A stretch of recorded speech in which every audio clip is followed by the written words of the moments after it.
हरे कृष्णा। आप सभी सुंदर भक्तों को हरे कृष्णा और दंडवत प्रणाम। तो जिन भक्तों का शुरू का सेशन मिस हुआ, हम एक बार रिकैप करते हैं। हमने आज सबसे पहले प्रभुपाद के साथ एक माला जप किया। उसके बाद हमने, जैसे कि हम ये मंदिर के आरती स्केड्यूल का डेली डेली एक एक चरण लेते हैं, तो अब हम संध्या तक पहुंच चुके हैं। तो आज हमने गौर आरती की, कल हम नरसिंह आरती, और परसों हमने तुलसी आरती एक बार और रिपीट करेंगे, क्योंकि संध्या में ये भी होती है। पहले तुलसी आरती ही होती है, लेकिन आज स्ट्रेंथ कम थी, इसलिए हमें सोचा कि हम सीधा गौर आरती पे चलते हैं, क्योंकि फिर अन्यथा समय नष्ट करने से कोई फायदा नहीं है। तो हमने ज्यादा वेट नहीं की और सीधा हमने गौर आरती कर ली। तो इसके बाद जो है हमारा, कल और परसों में हम नरसिंह आरती और तुलसी आरती एक बार और करेंगे, और उसके बाद किस तरह से महामंत्र का कीर्तन करके भगवान को शयन कराया जाता है, वो हम अंतिम सत्र में करेंगे। तो इसी बहाने हमने सभी सत्रों में मंदिर के स्केड्यूल को भी सीखा। अब चलते हैं हम रिकैप की तरफ। तो अब हम 13 अध्याय पढ़ चुके हैं। इन 13 अध्यायों में हमने क्या क्या सीखा? सबसे पहले भगवान जो है वो अर्जुन को पहले अध्याय में कुरुक्षेत्र का सैन्य निरीक्षण करके बताते हैं। अर्जुन अपनी सेनाओं का निरीक्षण करते हैं।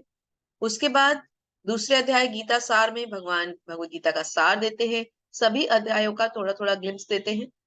उसके बाद तीसरे अध्याय में भगवान अर्जुन को कर्म योग समझाते हैं कि कर्म योग क्या है, किस तरह से कर्म योग के माध्यम से भगवान की प्राप्ति की जा सकती है। चौथे अध्याय में भगवान भगवत गीता का इतिहास बताते हैं, दिव्य ज्ञान देते हैं। पांचवें अध्याय में कितने प्रकार के कर्म होते हैं और मनुष्य को कृष्ण भावनामृत कर्म कैसे करने हैं, भगवान इसका ज्ञान देते हैं। छठे अध्याय में भगवान अर्जुन को फिर से बताते हैं कि ध्यान योग के द्वारा भी जो है भगवान की प्राप्ति, भगवत प्राप्ति की जा सकती है। और ध्यान योग के द्वारा करने में भगवान अर्जुन को अष्टांग योग का सारा विधि भी समझाते हैं और ज्ञान भी देते हैं। सातवें अध्याय में भगवत प्राप्ति, भगवत ज्ञान, और आठवें अध्याय में भगवत प्राप्ति। इन दोनों अध्यायों में भगवान बताते हैं कि उन्हें प्राप्त करने के क्या क्या मार्ग है। नवे अध्याय में गुह्य ज्ञान आता है, भगवान अपने बारे में अर्जुन को विस्तार से बताते हैं। 10वें अध्याय में भगवान अपने ऐश्वर्य बताते हैं कि मैं हर, जो भी प्रकृति की जो भी चीजें उपलब्ध है हमारे लिए, हमारे सामने, उन सब में जो सर्वश्रेष्ठ कैटेगरी है वो भगवान स्वयं है। 11वें अध्याय में भगवान विराट रूप दिखाते हैं। 12वें अध्याय में भगवान भक्ति योग के माध्यम से भगवान को कैसे प्राप्त किया जाता है ये बताते हैं।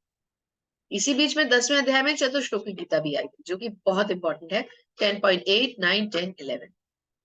फिर कल 13वें अध्याय में हमने प्रकृति, पुरुष और चेतना के बारे में पढ़ा। अब हम चलते हैं आज 14वें अध्याय की तरफ।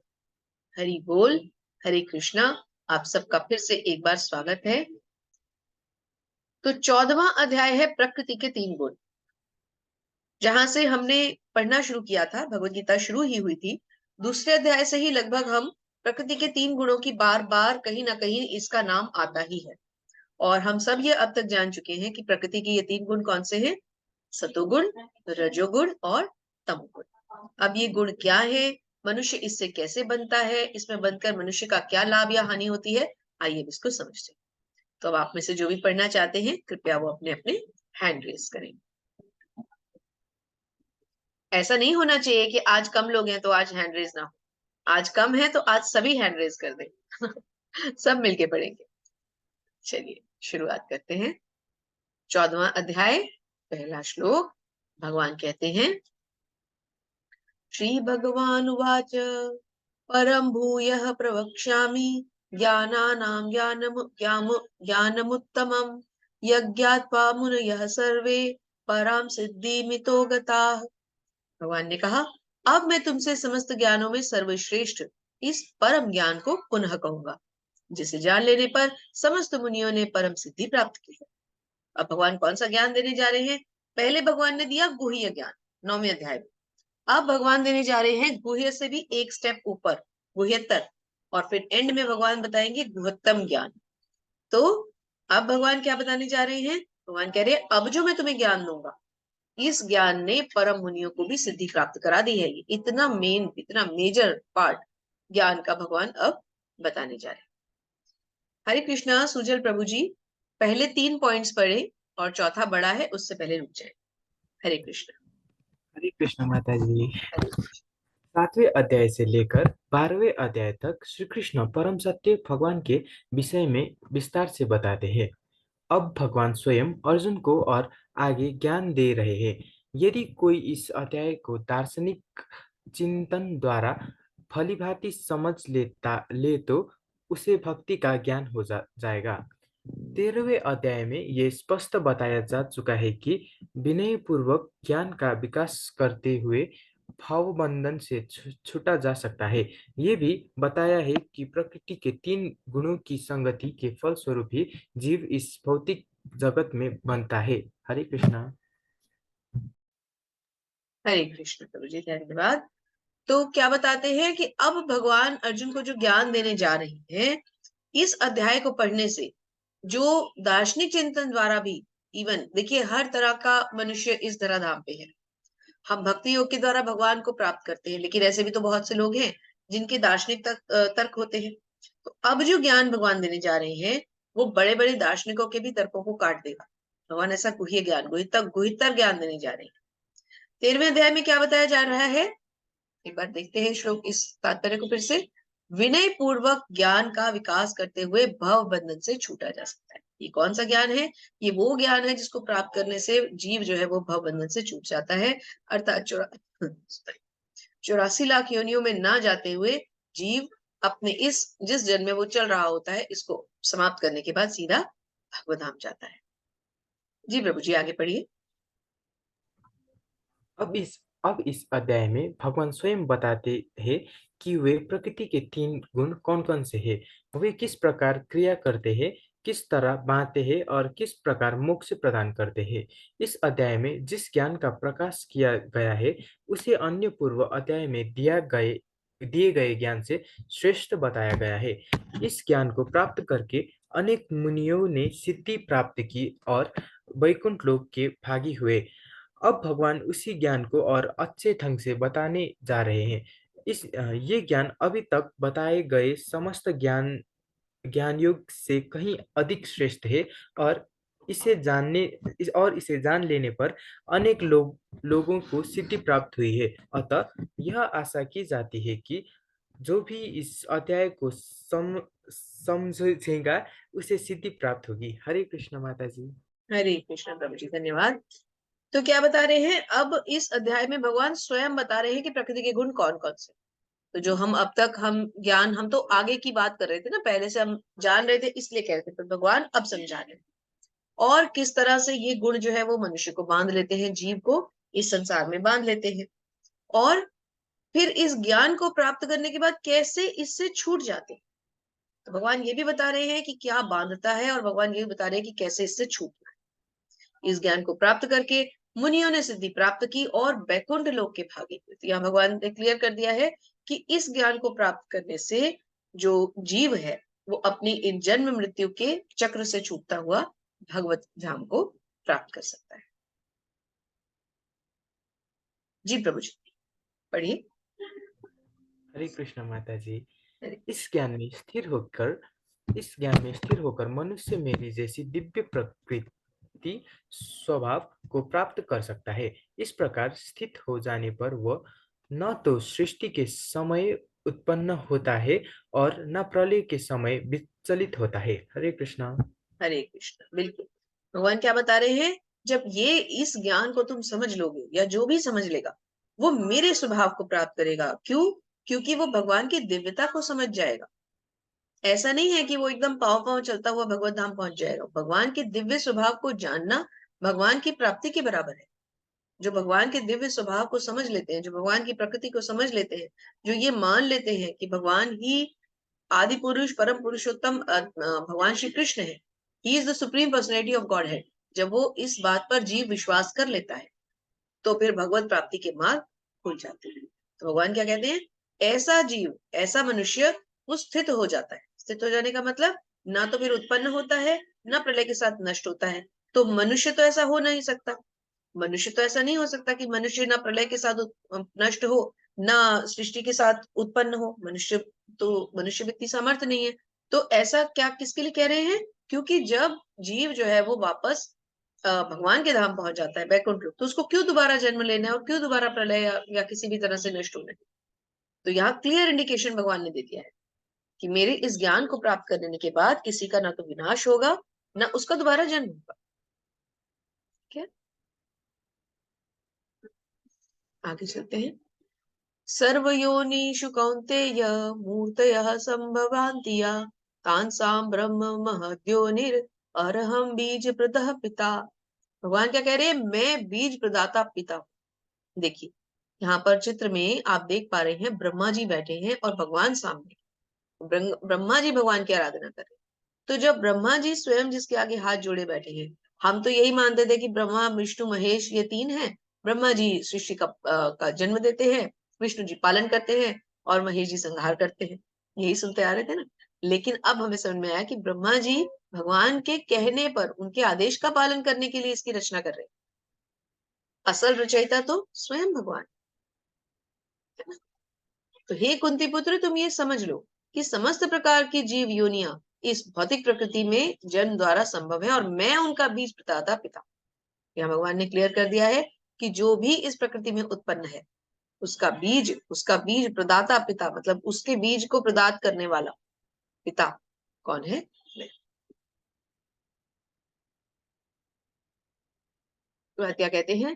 तत्र सत्वम निर्मल अत्वा प्रकाश कमनामयम सुख संगेन बृहग्राति ज्ञान संगेन चानग।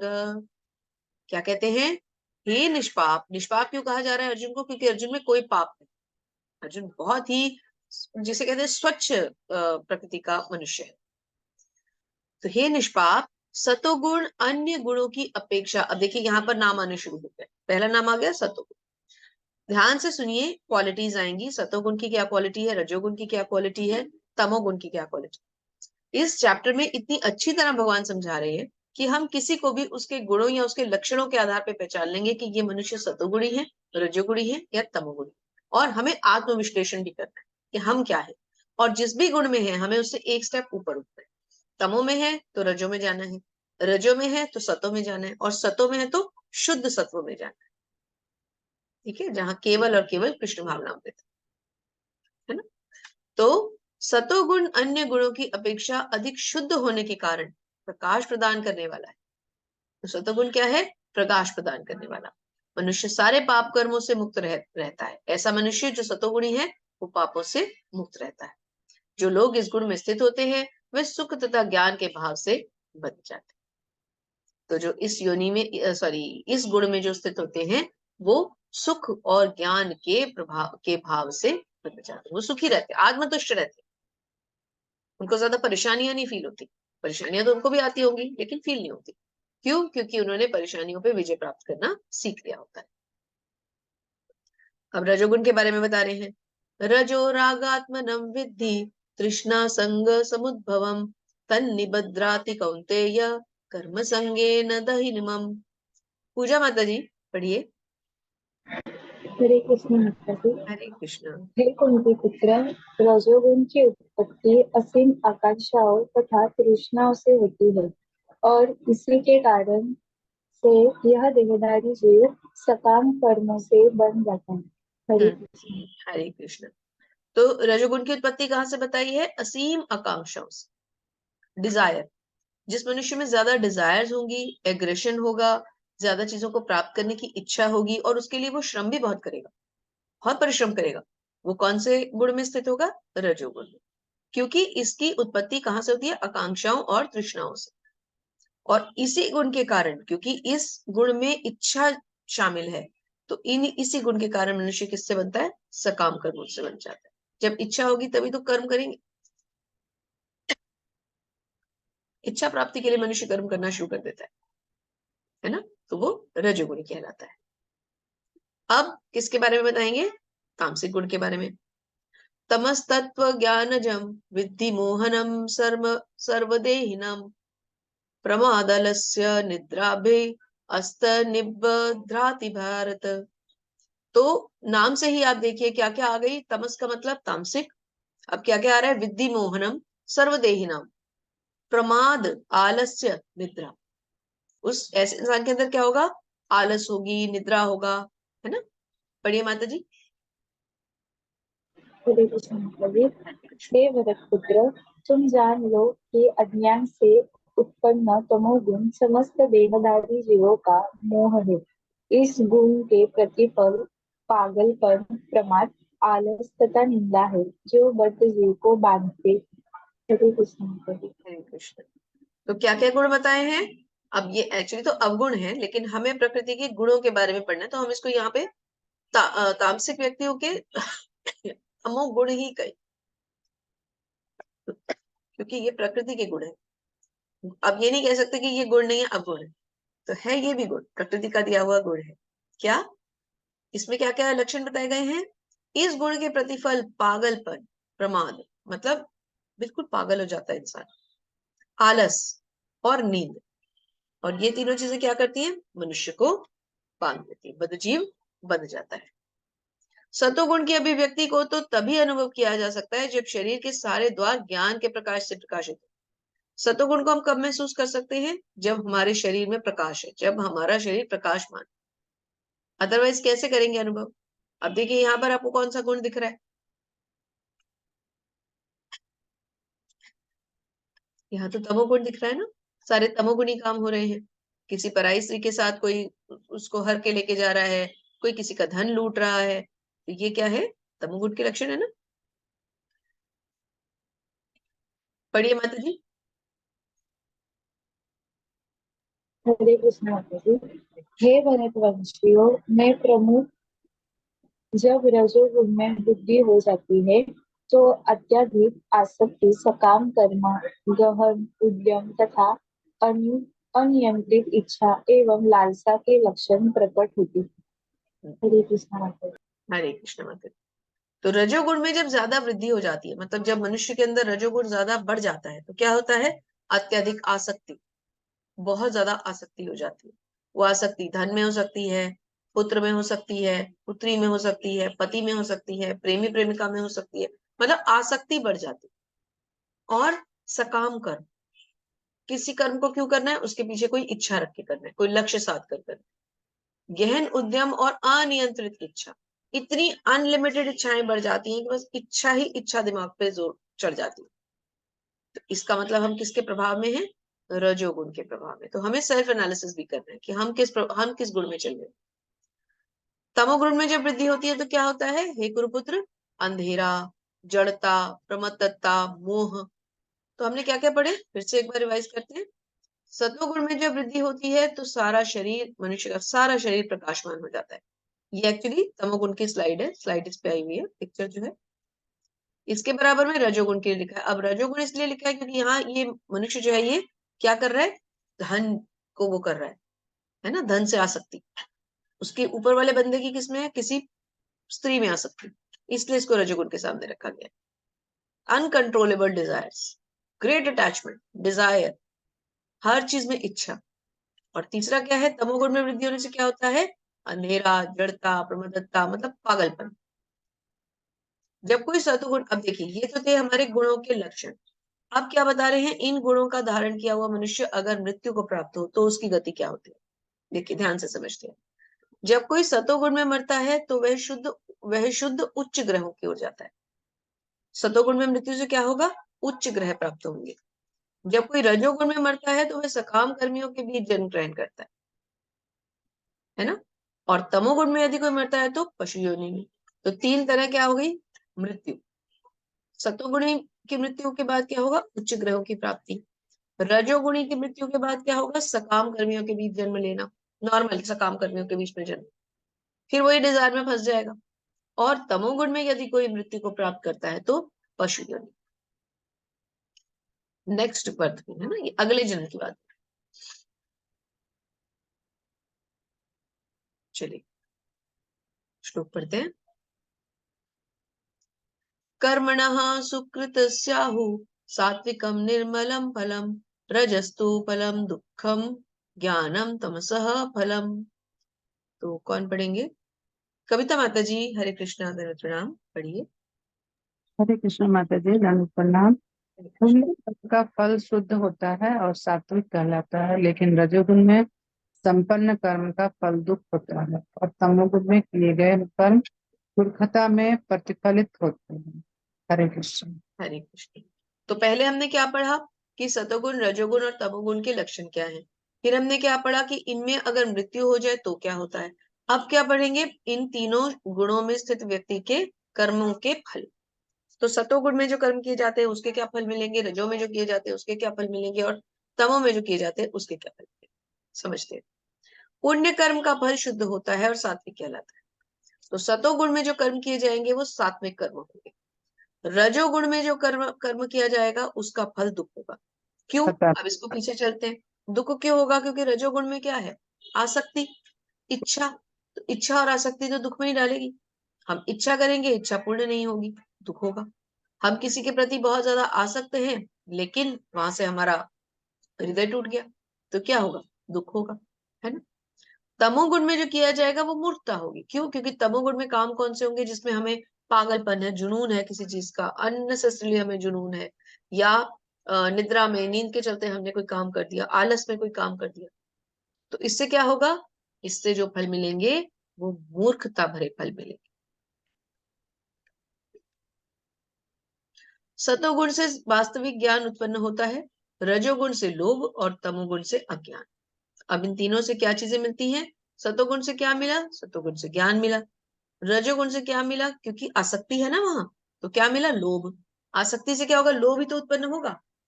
अब मुझे किसी चीज से, मुझे पैसे से बहुत प्यार है, तो मेरा उसके प्रति लोभ बढ़ जाएगा ना, लालच आ जाएगा। किसी की किसी स्त्री में या पुरुष में आ सकती है, लालच आ जाता है, लोभ बढ़ जाता है रजोगुण में। और तमोगुण में क्या बढ़ता है, तमोगुण में अज्ञान। तो सतोगुण में क्या बढ़ा, ज्ञान। तमोगुण में क्या बढ़ा, अज्ञान। और रजोगुण में लोभ। ऐसे याद रखेंगे हम एक एक करके। जी। ऊर्ध्वं गच्छन्ति सत्त्वस्था, मध्ये तिष्ठन्ति राजसाः, जघन्य गुण वृत्तिस्था, अधो गच्छन्ति तामसाः। जी माता जी। हरे कृष्ण माता जी। हरे चतुर्थ व्यक्ति क्रमशः उच्च लोगों को ऊपर जाते हैं, उच्च लोगों को ऊपर जाते हैं। रजोगुणी इसी पृथ्वी लोक पे रह जाते हैं, और जो अत्यंत ग्रहित तमोगुण में स्थित हैं वे नीचे नरक लोकों में चले जाते हैं। नरक लोकों में चले जाते हैं। जी। तो इनकी गति कैसे हुई, हमने मृत्यु के समय क्या पढ़ा, अगर मृत्यु किसी की सतोगुण में होगी तो वो उच्च ग्रहों को जाएगा, रजोगुण में होगी तो पृथ्वी में जाएगा, और तमोगुणी में अगर कोई स्थित है तो वो कहाँ जाएगा, वो नरक लोक में जाएगा। ये हमें समझ के चलना है कि हमें इन तीनों गुणों में अपनी खुद की एक हमें एनालिसिस करनी है कि हम किसमें हैं, और जिसमें भी हम हैं उससे एक स्टेप ऊपर जाना है। क्यों, क्योंकि अब हमने समझ लिया है कि सतोगुणी व्यक्ति को क्या मिलता है, मृत्यु के बाद उच्च लोक मिलते हैं। रजोगुणी को क्या मिलता है, इसी पृथ्वी पर वापस आना पड़ता है। और तमोगुणी को क्या मिलता है, नरक मिलता है।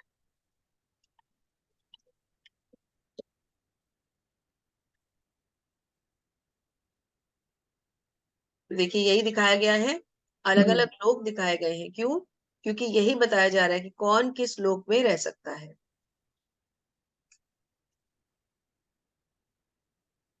आप चाहें तो इसका स्क्रीनशॉट ले सकते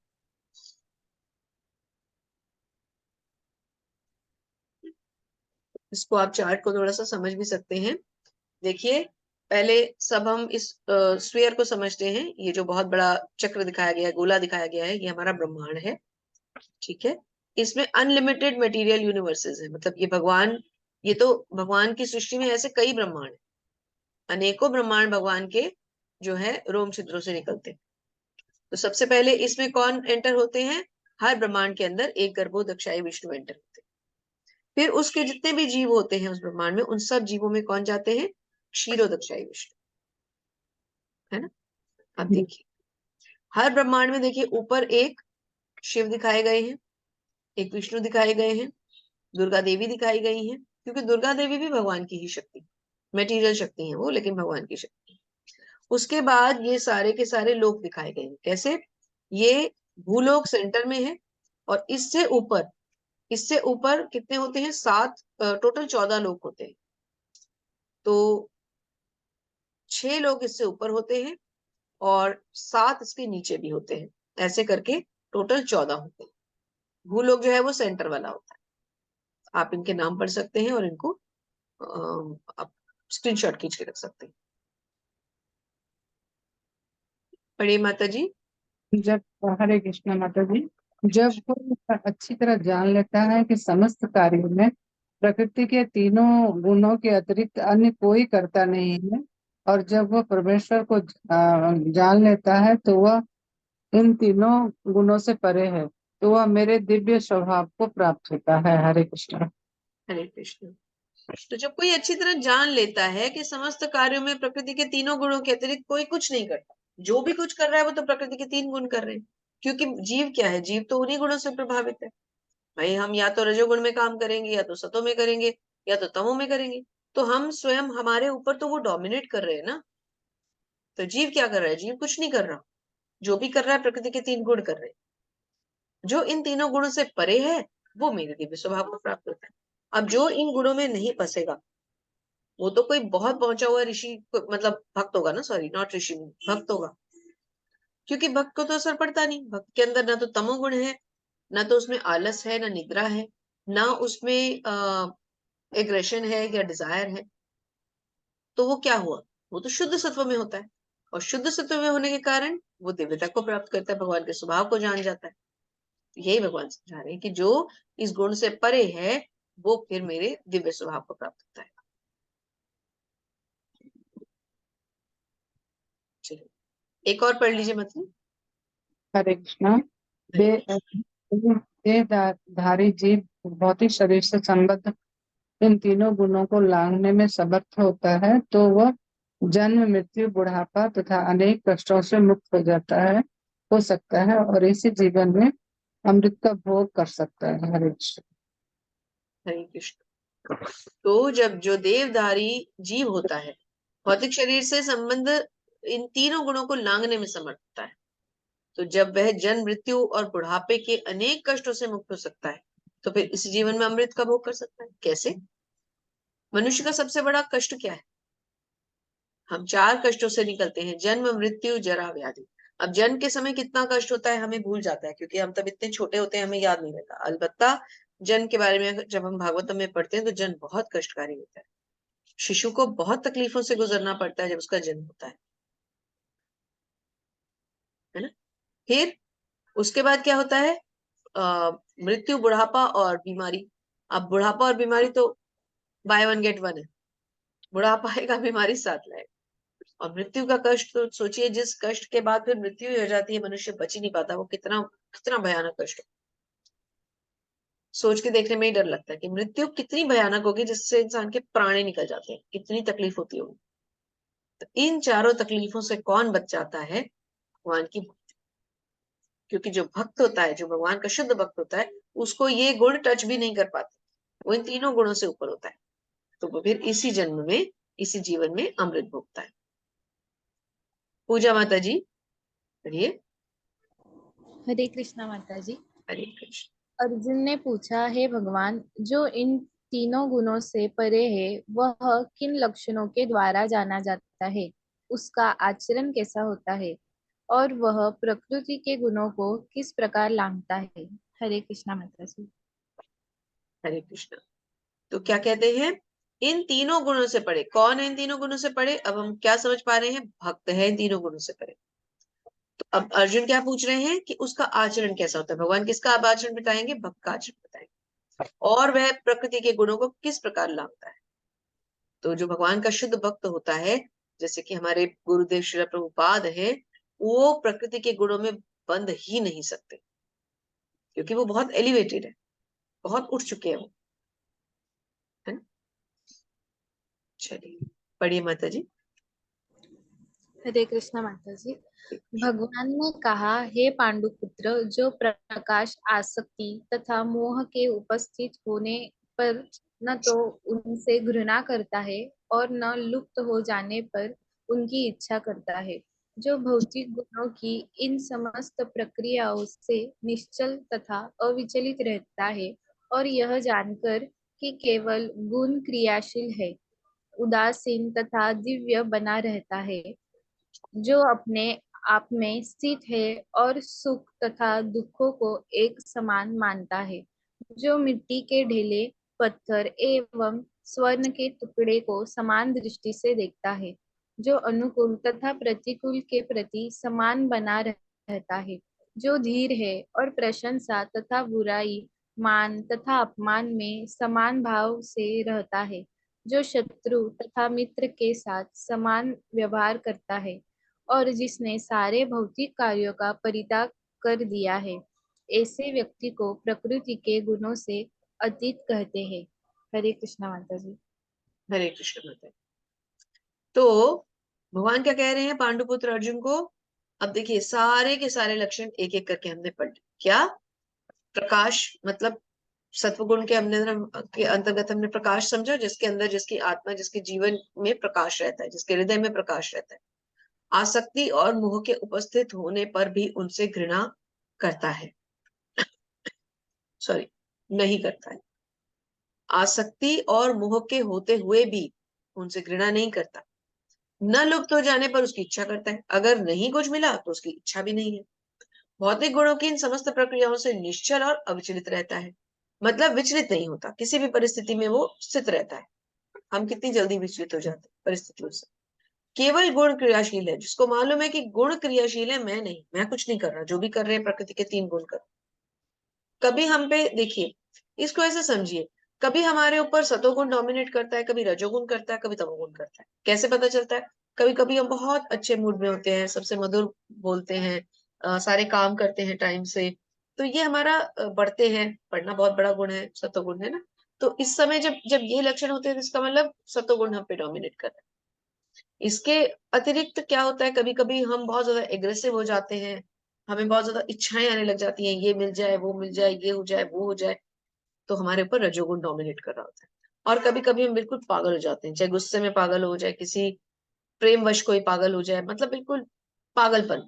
और इसके अलावा निद्रा, बहुत ज्यादा निद्रा आती है, या आलस होता है, कोई भी काम करना नहीं, आज नहीं कल करेंगे। तो ये भी किस किस चीज का दिखाना है, ये मतलब किस चीज को प्रदर्शित करता है कि ऐसा मनुष्य किसमें है? तमोगुण में। तो क्या कहते हैं?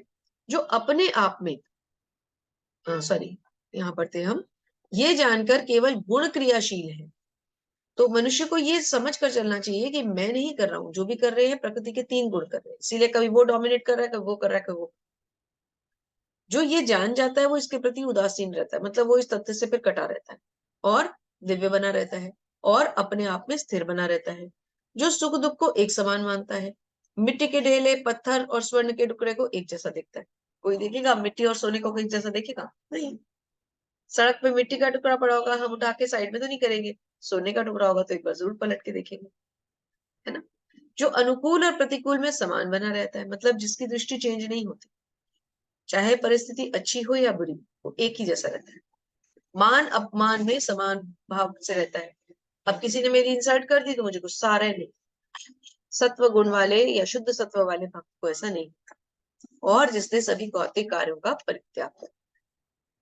तो इसीलिए सामने चित्र में कौन दिखाए गए हैं? नारद जी। माम च यो विच विचारेण भक्ति योगेन सेवते स गुणान् समतीत्यैतान् न ब्रह्म भूयाय कल्पते। पढ़िए माता जी, एक और पढ़ लीजिए। हरे कृष्णा माता जी। जो समस्त परिस्थितियों में अविचलित भाव से पूर्ण भक्ति में प्रवृत्त होता है, वह तुरंत ही प्रकृति के गुणों को लांघ जाता है और इस प्रकार ब्रह्म के स्तर तक पहुंच जाता है। हरे कृष्णा माता जी। हरे कृष्ण। समस्त परिस्थितियों में अविचलित भाव से पूर्ण भक्ति में प्रवृत्त, जिसका मन कभी विचलित नहीं होता, भक्ति में रमा रहता है और प्रकृति के गुणों को लांघ जाता है, ऐसे मनुष्य का क्या होता है? वो ब्रह्म के स्तर तक पहुंच जाता है। ब्रह्मणो हि प्रतिष्ठाहम् अमृतस्याव्यस्य च शाश्वतस्य च धर्मस्य सुखस्यैकान्तिकस्य च। और मैं उसी निराकार ब्रह्म का आश्रय हूँ, जो अमर्त्य, विनाशी, शाश्वत और चरम सुख के स्वाभाविक पद। भगवान क्या कह रहे हैं कि मैं उस निराकार ब्रह्म का आश्रय हूँ, मतलब निराकार ब्रह्म भी मेरे मेरे अंडर, मैं उस पर आश्रित नहीं हूं, मैं उसका आश्रय हूं, जो अविनाशी है और शाश्वत। चलिए अब धीरे धीरे करके पढ़िए, दो दो पॉइंट्स पढ़ के रुकते जाइए। कविता माता जी पढ़िए।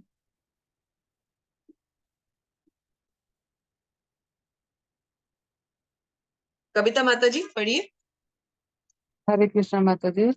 ब्रह्म का स्वरूप है अमरता, अविनाशिता, शाश्वता तथा सुख। ब्रह्म तो दिव्य साक्षात्कार का शुभारंभ है।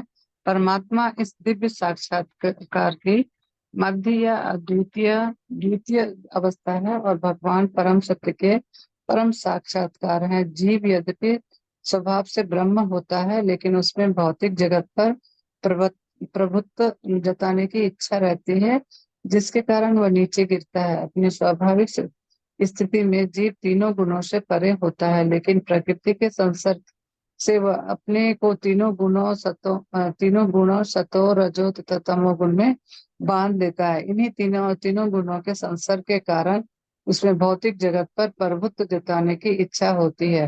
पूर्ण कृष्णा। तो क्या बताते हैं? ब्रह्म का स्वरूप अमरता, अविनाशिता, शाश्वता और सुख है। तो पहली बात, ब्रह्म क्या है? भगवान के हमने तीन तरह से हमने भगवान को समझा। कैसे? सबसे पहले स्वयं श्री भगवान, फिर ब्रह्म जो भगवान के शरीर की कांति है, ज्योति है, और फिर परमात्मा जो कि प्रत्येक जीव के हृदय में परमात्मा रूप में भी भगवान रहते हैं, है ना? तीन रूपों में समझा। फिर क्या बताते हैं? यदि जीव स्वभाव से ब्रह्म होता है, जीव जो है अगर वो स्वभाव से ब्रह्म है, क्योंकि बहुत एलिवेटेड है, बहुत उच्च स्थिति में है, तो लेकिन उसमें तब भी अपनी प्रभुत्व जताने की इच्छा है, तो वो नीचे गिर जाएगा, कितना ही ब्रह्म पद पर पहुंच जाए वो। लेकिन अगर वो अपने आप को किसी भी चीज का भोक्ता या स्वामी समझता है, तो उसका पतन निश्चित है। तो अपनी स्वाभाविक स्थिति में तो जीव तीनों गुणों से परे होता है। पहले जब जीव का, जैसे मनुष्य का जन्म होता है, शिशु होता है वो, तब तो वो क्योंकि स्वाभाविक स्थिति उसको कुछ पता ही नहीं है, तो गुणों से कैसे परे? गुणों से तो उसका संपर्क ही नहीं हुआ। माता के गर्भ में शिशु का कैसे गुणों से संपर्क हुआ? लेकिन जो ही वो बाहर आता है, तो ही उसका कांटेक्ट किससे होता है? प्रकृति के तीनों गुणों से। तो उसके ऊपर ये प्रभाव डालने शुरू कर देते हैं, और कोई भी गुण होगा तो वो बंधन का कारण होगा, चाहे सतो गुण क्यों ना हो, बंधन का कारण तो वो भी है। क्योंकि सतोगुण में हम पुण्य कर्म करेंगे, पुण्य कर्म करेंगे तो हमें अच्छे फल मिलेंगे, अच्छे फल मिलेंगे तो हम उच्च लोक जाएंगे। लेकिन उच्च लोक में जब पुण्य कर्म खत्म होंगे तो वापस खाएंगे फिर नीचे, जीरो पे, फिर मृत्यु लोक में। तो ये तीनों ही बंधन के कारण। शुद्ध सत्व जो है, वहां तक पहुंचना हमारा गंतव्य है, वो बंधन का कारण नहीं है, वहां बंधन मुक्त हो जाता है। जी माता जी पढ़िए। पूर्ण कृष्ण भावनामृत में भक्ति में प्रवृत्त होने पर दिव्य पद को प्राप्त होता है और इसमें प्रकृति को बस में करने की इच्छा होती है, वह दूर हो जाती है। अतः भक्तों की संगति करके भक्ति की 9 विधियां श्रवण, कीर्तन, स्मरण आदि का अभ्यास करना चाहिए। धीरे धीरे ऐसे संगति से तथा गुरु के प्रभाव से मनुष्य की प्रभुता जताने वाली इच्छा समाप्त हो जाएगी और वह भगवान की दिव्य प्रेमा भक्ति में दृढ़ता पूर्वक स्थित हो सकेगा। इस विधि की संस्तुति इस अध्याय के 22वें श्लोक से लेकर इस अंतिम श्लोक तक की गई है। भगवान भक्ति अतीब सरल है।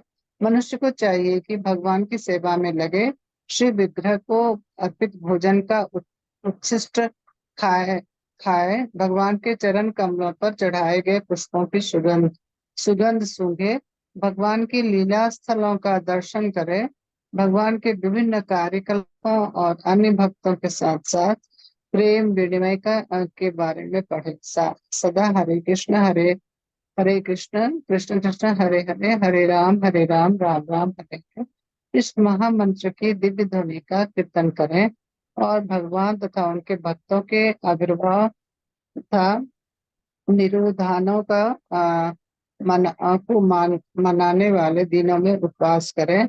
ऐसा करने से मनुष्य समस्त भौतिक गतिविधियों से विरक्त हो जाएगा। इस प्रकार जो व्यक्ति अपने को ब्रह्म ज्योति या ब्रह्म बोध के विभिन्न प्रकारों में स्थित कर सकता है, वह गुणात्मक रूप से भगवान के तुल्य है। हरे कृष्ण। हरे कृष्ण। बहुत बहुत धन्यवाद। तो पूर्ण कृष्ण भावनामृत में भक्ति में प्रवृत्त होने से वह दिव्य पद को प्राप्त होता है और उस पे प्रकृति को वश में करने की जो इच्छा होती है वो दूर जाती रहती है। तो क्या होता है, जैसे हमने भक्ति की 9 विधियां पढ़ी, नवदा भक्ति, कैसे कैसे भक्तों की संगति में रहकर, नवदा भक्ति करते हुए, आचार्यों के निर्देशन में, शास्त्रों का अध्ययन करते हुए मनुष्य जो है वो धीरे धीरे प्रकृति के गुणों से ऊपर उठना शुरू कर देता है। वो पहले तमो से रजो में आता है, रजो से सतो में आता है और सतो से शुद्ध सत्व। और इसमें बहुत बड़ी भूमिका निभाते हैं कौन? हमारे आध्यात्मिक गुरु। जब मनुष्य के जीवन में उनके आध्यात्मिक गुरु आते हैं तो बहुत ज्यादा जो है प्रवृत्ति बदलनी शुरू हो जाती है। और इसके अलावा क्या होता है, भक्तों का संग बहुत मैटर करता है, क्योंकि अगर हमारी संगति भक्तों से है तो हमारी विचारधारा अपने आप शुद्ध होती चली जाती है। लेकिन अगर हमारी संगति अभक्तों से है, ऐसे लोगों से है जो भगवान से घृणा करते हैं, भगवान से प्रेम नहीं करते, तो फिर हमारी भी मानसिकता जो है वो धीरे धीरे करके खराब हो जाती है। और श्री विग्रह को अब इसमें कैसे हम अपने आप को उलझाएं, कैसे हम धीरे धीरे मन को वहां से निकाल के यहाँ फंसाना होता है, ये बहुत टफ है। और जिसने ये सीख लिया वो जीवन से समझ लीजिए हर तरह की मुसीबत से पार हो गया। कई लोगों में ये ऑटोमेटिक होता है, लेकिन कुछ लोगों को बहुत प्रयास करना पड़ता है। मन को कहीं और से निकाल के कहीं और फंसाना आसान तो नहीं है ना। लेकिन इसको हम कैसे कर सकते हैं? भगवान की सेवा के द्वारा। जैसे सबसे बड़ी चीज है अर्च विग्रह की सेवा। अर्च विग्रह के साथ इतनी सेवाएं जुड़ी हुई हैं कि हम धीरे धीरे अपने आप वहां से निकलकर, तमो से निकल के रजो में, रजो से निकल के सतों में आ सकते हैं। कैसी सेवाएं? हमने घर में अर्च विग्रह रखी, अब उनकी हम क्या सेवा करेंगे? सुबह उठकर उनको अभिषेक करेंगे, स्नान कराएंगे, भगवान को अभिषेक करेंगे, पहले उनको जगाने का काम, फिर उनको स्नान कराने का काम, फिर उनकी सजावट का काम। भगवान का श्रृंगार करना पड़ता है ना, तो श्रृंगार करके हमने भगवान के लिए भोग बनाया, उसमें समय लगा, फिर उनको भोग लगाया, भोग लगा के साथ में हमने भगवान की पहले आरती की बैठ के, फिर अब क्योंकि भोग के साथ तुलसी महारानी चाहिए तो तुलसी महारानी की भी आरती की, है ना। तो ऐसे धीरे धीरे धीरे धीरे करके फिर इसके अलावा हमने मंदिर जाना शुरू किया, मंदिर जाने में भी हमारा समय लगेगा। और मंदिर जाना अपने आप में कितना अच्छा है, देखिए सारी इंद्रियां भगवान में लग जाती है।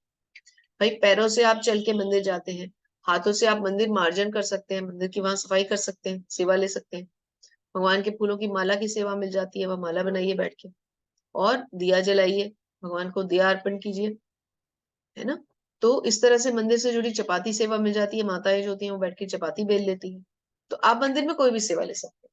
और सबसे बड़ी सेवा भगवान के जो प्रतिनिधि हैं, हमारे गुरु श्री प्रभुपाद, उनकी पुस्तकों का वितरण, सबसे बड़ी सेवा। अब आगे, अब आपका मैराथन मंथ आ रहा है, भगवत गीता मैराथन, बढ़ चढ़ के हिस्सा लीजिए, खूब पुस्तकें डिस्ट्रीब्यूट कीजिए, थोड़ी सी अपनी धनराशि भी उसमें लगाइए। 150 पुस्तक खरीद के घर पे रख लीजिए, फिर 4-4 5-5, 4-4 5-5 करके अपने फ्रेंड सर्कल में लीजिए। जो आपको उसका धनराशि देता है उससे लीजिए, जो नहीं दे सकता उसको फ्री में दीजिए, लेकिन डिस्ट्रीब्यूट जरूर कीजिए। पर हाँ, थोड़ा सा पात्र को देख के हमें देनी है। ऐसा नहीं कि कोई ऐसे मनुष्य को पकड़ा दी, बिल्कुल ही कोई जो गलत चीजों का सेवन करने वाला कोई मनुष्य उसके हाथ में पकड़ा के निकल गया, उसका कोई फायदा नहीं, तो फाड़ के फेंक देगा, उसके लिए तो बेकार है ना। इससे अच्छा उसको दीजिए जो इसको यूज करे और जो इसको यूज करके अपनी जिंदगी को संवारे, लाभ अर्जित करे, है ना। तो क्या बता रहे हैं? सारी चीजें बताई हैं। अर्चा विग्रह पहले मनुष्य को चाहिए, भगवान की सेवा करे, कैसे? अर्चा विग्रह को अर्पित भोजन खाए, चरण कमलों पर चढ़ाए गए पुष्प सूंघे, तीर्थ स्थलों में जाए, भक्तों के साथ कार्यकलाप रखे, आनंद का आदान प्रदान करे, भक्तों के साथ ज्यादा रेसिप्रोकेट करे, है ना। और जो हमारे आचार्य लोग होते हैं उनके आविर्भाव और तिरोधान, आविर्भाव मीन्स बर्थ एनिवर्सरी, तिरोधान मीन्स डेथ एनिवर्सरी, इन सब पे उपवास करें, तो फिर अपने आप धीरे धीरे जो है उसका मन भौतिक क्लेशों से विरक्त हो जाएगा। ठीक है, तो ये विधि हमें सिखा दी। और ये सारे जो हमारी इंद्रियों को वश में करके और भगवान पे लगाते थे, इनका बेस्ट एग्जाम्पल है शास्त्रों में अम्बरीश महाराज। अम्बरीश महाराज की सारी इंद्रियां भगवान के चिंतन में ही लगी होती थी। ये पुरानी स्लाइड थी, इसलिए इस पे कृष्ण जन्माष्टमी की डेट आई। तो यहाँ पर हमारा आज का ये सुंदर अध्याय प्रकृति के 3 गुण अब समाप्त होता है। आप में से किसी का अगर प्रश्न है तो आप पूछ सकते हैं।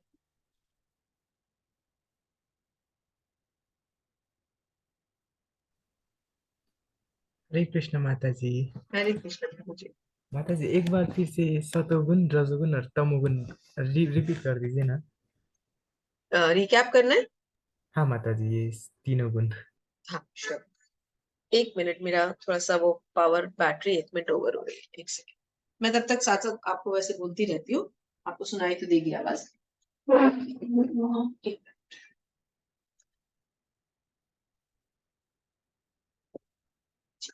इसमें क्या होता है, तीनों जो गुण हैं, सतोगुण रजोगुण और तमोगुण, ये 3 तरह के प्रकृति के गुण हैं। और हमने तीनों के अलग अलग लक्षण भी सीखे। कैसे कि जब मनुष्य सतोगुण में होता है तो उसके क्या लक्षण होते हैं, क्या लक्षण होते हैं उसके।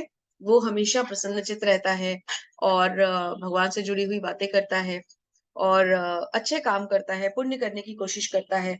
उसके जो बोलने का तरीका होता है, उसका जो आचरण होता है, वो बहुत अच्छा होता है, बहुत शुद्ध होता है। और पढ़ाई लिखाई में उसका बहुत मन लगता है, वो ज्ञानी होता है, भगवान के पुस्तकें पढ़ने का उसको बहुत शौक होता है। और वो ज्ञान विज्ञान में, भगवान के ज्ञान विज्ञान में आगे बढ़ने की कोशिश करता है। क्यों? क्योंकि उसे सत्व से उठकर शुद्ध सत्व में जाना होता है ना। उसके बाद उससे नीचे आता है रजोगुण। रजोगुण में आ गया आपका एग्रेशन, आपकी डिजायर, इच्छा, जिससे कि लोभ उत्पन्न होता है। उससे नीचे कौन आया? उससे नीचे आए आपका तमोगुण, जिसमें कि पागलपन और आपका निद्रा, आलस्य, ये सब रहते हैं। और माता फिर जी। इनके हमने अलग अलग क्लासिफिकेशन क्या पढ़ी, पहले हमने इनके लक्षण पढ़े, फिर क्या पढ़ा कि यदि किसी की मृत्यु सतोगुण में होगी तो उसे उच्च लोक मिलेंगे, यदि रजोगुण में होगी तो फिर पृथ्वी लोक मिलेगा, तमोगुण में होगी तो नरक मिलेगा।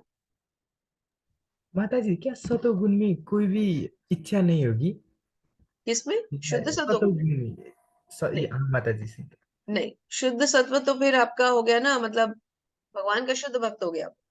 उसको इच्छा क्या होगी? वो तो केवल भगवान को प्राप्त करना चाहता है। हाँ, तो ये भी एक इच्छा ही हुई ना माता जी, भगवान को प्राप्त करना चाहना भी एक हाँ, इच्छा। भगवान को प्राप्त करने की इच्छा तो गलत नहीं है ना। हाँ, वो तो भगवत प्राप्ति के मार्ग पे है, वो तो एक्चुअली वो सेवा में होता है। भगवान, आपकी बात ठीक है, किसी हद तक भगवान को प्राप्त करने की भी इच्छा नहीं होनी चाहिए, लेकिन वो तो हमारी सेवा होती है। भगवान तो देखिए, कोई पृथ्वी पे आकर तो हमसे मिलेंगे नहीं, हमें तो भगवान की सेवा करते चले जाना है। तो जब सेवा करेंगे तो अपने आप आपकी जो इच्छाएं हैं वो चेंज हो जाती, मटेरियल से निकलकर स्पिरिचुअल हो जाती। माता जी और ऐसा पॉइंट था ना जो अशुद्ध सत्व में कि ये हम जिससे आसक्त होते हैं उसको भी घृणा नहीं करते, इसका मतलब जरा समझा दीजिए ना माता जी। फिर से बोलिए। हम जिस अगर किसी में आसक्त होते तो उसे भी घृणा नहीं करते, ऐसा एक पॉइंट था ना माता जी। नहीं, इसका कुछ मतलब और, क्या है माता जी? कुछ और रहा होगा। घृणा नहीं करते मतलब आप अगर किसी भी चीज से आसक्त हैं, आसक्त अगर है भी, मैं स्क्रीन में भी निकाल देती हूँ दोबारा। और किसी भी चीज से आसक्त, पॉइंट क्या था मैं समझ नहीं पाई, मैं 1 मिनट देख लेती हूँ दोबारा। घृणा नहीं करते, या तो यह हो सकता है कि किसी भी मनुष्य से घृणा नहीं करते, और अगर इसके अलावा कुछ है तो वो ढूंढ लेते हैं।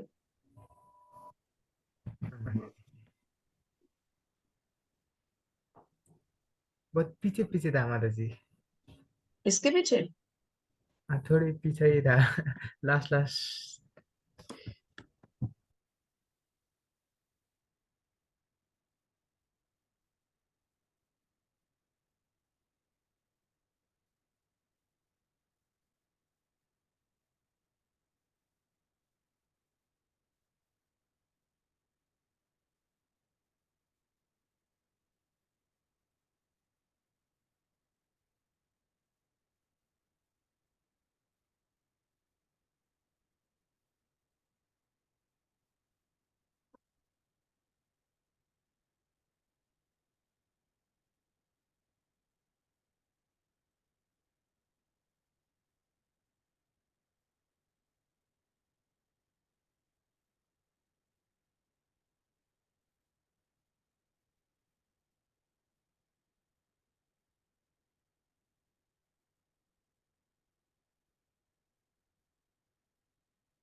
ये है।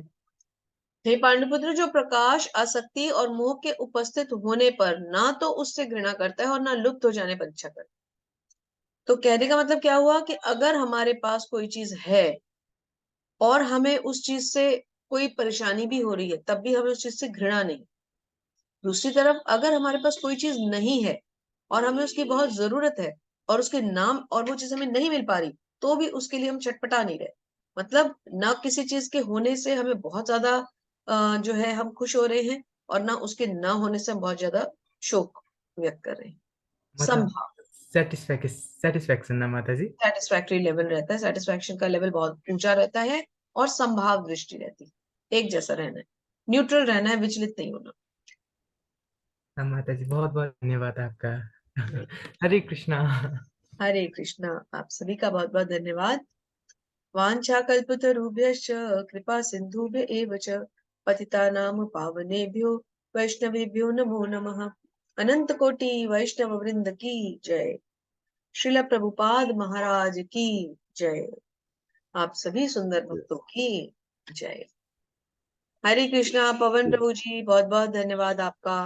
दंडवत प्रणाम। हरे कृष्ण। हरे कृष्ण। आप सभी को हरे कृष्णा, आप सभी को दंडवत प्रणाम। हरे कृष्णा माता जी, कृष्ण धन्यवाद। हरे कृष्णा। हरे कृष्णा।